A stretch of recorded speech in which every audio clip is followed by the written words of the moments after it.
Kumusta pakiramdam mo, anak? Ako, mainit ka pa rin.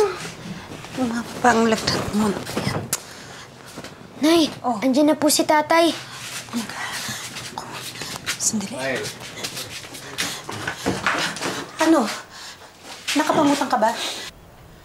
Ano ka ba? Sabi mo manghihiram ka, hindi ba? Yung anak mo, ang taas ng lagnat to. Wala akong maibigay na gamot. Paano yan? Wala din akong pera. Wala din ako eh. Dinamay lang ako ni paring Toto doon sa luma namin. Joel, anong gagawin natin? Gumawa ka ng paraan. Kuwawa naman yung anak mo.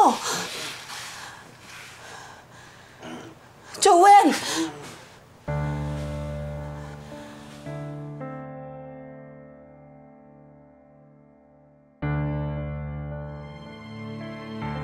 Ilang beses nagpabalik-balik si Ruth kay Linda. Nagmamakaawa na tulungan siyang ipalaglag ang sanggol na nasa kanyang sinapupunan. Ilang beses ding madiin na tumanggi si Linda. Pero dahil sa sobrang gipit sa pera at hirap sa buhay, aabot si Linda sa isang mapait na desisyon.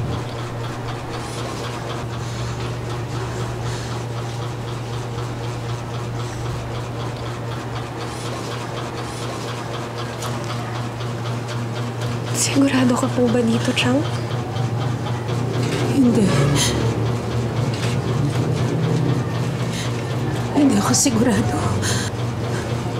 Pero naaawa ako sa kanya. At higit sa lahat, may sakit si Jackie. Wala man lang kung ba ang bili ng gamot ng anak ko.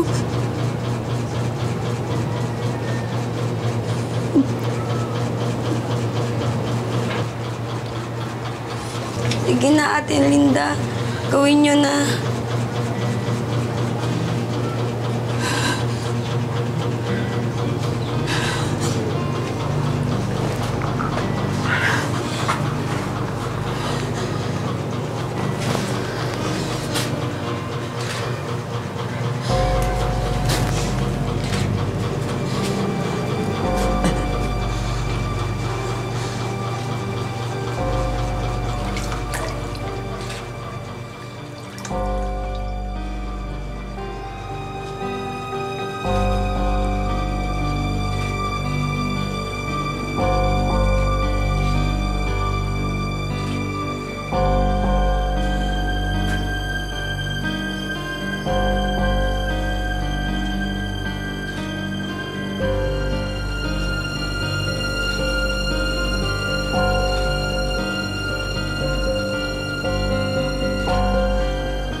Ang sarap-sarap po, Nay!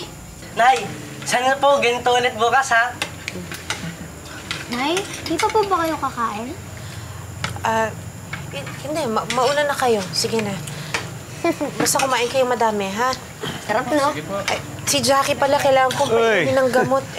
Tama pala yung dating ko ah. Saktong-sakto sa kapunan eh. Tay! Tay, kamusta po kayo? Buti naman. Baka kayo ng Diyos. Tara, kain tayo ulit. Uy. Gutom na ako. Manok ka. Opo. Kala ko ba wala kang pera? Gumawa ako ng paraan.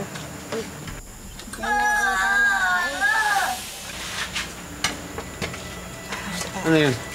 Ako nang bahala. Tin, yung mga bata, pakiasikaso na lang. Ang daming dugo, Linda. Ang sakit-sakit. Ano ka ba naman kasi? Di ba sabi ko sa'yo, huwag kang tatayo. Uy, naku, isang... O, ayan. Pumiga ka nga muna.